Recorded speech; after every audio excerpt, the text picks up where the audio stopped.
ಆತ್ಮೀಯ ಸ್ನೇಹಿತ ರೈತ ಬಂಧುಗಳೇ, ಇದೇ ದಿನಾಂಕ 31/5/2025 ಶನಿವಾರ ಬೆಳಗ್ಗೆ 11 ಗಂಟೆಗೆ ಸರಿಯಾಗಿ ದಾವಣಗೆರೆಯ ವಿದ್ಯಾನಗರದಲ್ಲಿರುವಂತಹ ಕುವೆಂಪು ಕನ್ನಡ ಭವನದಲ್ಲಿ ನಮ್ಮ ಈ ರಾಜ್ಯ ಕಂಡಂತಹ ಅಪ್ರತಿಮ ಧೀಮಂತ ನಾಯಕರು ಆದ ಮಾಜಿ ಮುಖ್ಯಮಂತ್ರಿಗಳಾದ ದಿವಂಗತ JH ಪಟೇಲ್ರವರ ಕುಟುಂಬದ ಕುಡಿ ಶ್ರೀ ತೇಜಸ್ವಿ ವಿ ಪಟೇಲ್ರವರ 25 ವರ್ಷಗಳ ಸಾರ್ವಜನಿಕ ಭಾಗವಹಿಸುವಿಕೆಯ ಕುರಿತಾದ ವಿಜಯ ಕರ್ನಾಟಕ ಪತ್ರಿಕೆಯ ಪತ್ರಕರ್ತರಾಗಿರುವ ಶ್ರೀ ಪಾಪಗುರು ಅವರು ಬರೆದಿರುವಂತಹ ಒಂದು ಪುಸ್ತಕ ಹಸಿರು ಹಾದಿಯ ಹೆಜ್ಜೆಗಳು.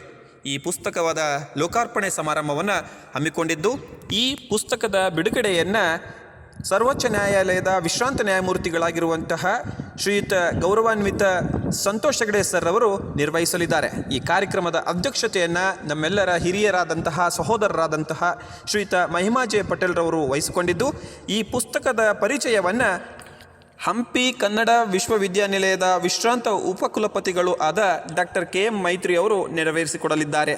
ಈ ಹಸಿರು ಹಾದಿಯ ಹೆಜ್ಜೆಗಳು ಪುಸ್ತಕ ಲೋಕಾರ್ಪಣೆ ಸಮಾರಂಭಕ್ಕೆ ಮುಖ್ಯ ಆತಿಥ್ಯವನ್ನು ವಹಿಸಿರುವಂಥವರು ಪ್ರಜಾವಾಣಿ ಪತ್ರಿಕೆಯ ಪ್ರಧಾನ ಸಂಪಾದಕರಾಗಿರುವಂತಹ ಶ್ರೀ ರವೀಂದ್ರ ಭಟ್, ನಿವೃತ್ತ ಅಪಾರ ಪ್ರಧಾನ ಮುಖ್ಯ ಅರಣ್ಯ ಸಂರಕ್ಷಣಾಧಿಕಾರಿಯಾಗಿರುವ ಶ್ರೀ AM ಅಣ್ಣಯ್ಯ, ಜಿಲ್ಲಾ ಪೊಲೀಸ್ ವರಿಷ್ಠಾಧಿಕಾರಿಗಳು ನಿವೃತ್ತ ಶ್ರೀ ಜಗದೀಶ್ ರವರು ಹಾಗೂ ನಮ್ಮ ದಾವಣಗೆರೆ ಜಿಲ್ಲೆಯ ಕನ್ನಡ ಸಾಹಿತ್ಯ ಪರಿಷತ್ನ ಜಿಲ್ಲಾಧ್ಯಕ್ಷರಾಗಿರ್ತಕ್ಕಂತಹ ವಾಮದೇವಪ್ಪನವರು ವಹಿಸಿಕೊಳ್ಳಲಿದ್ದಾರೆ.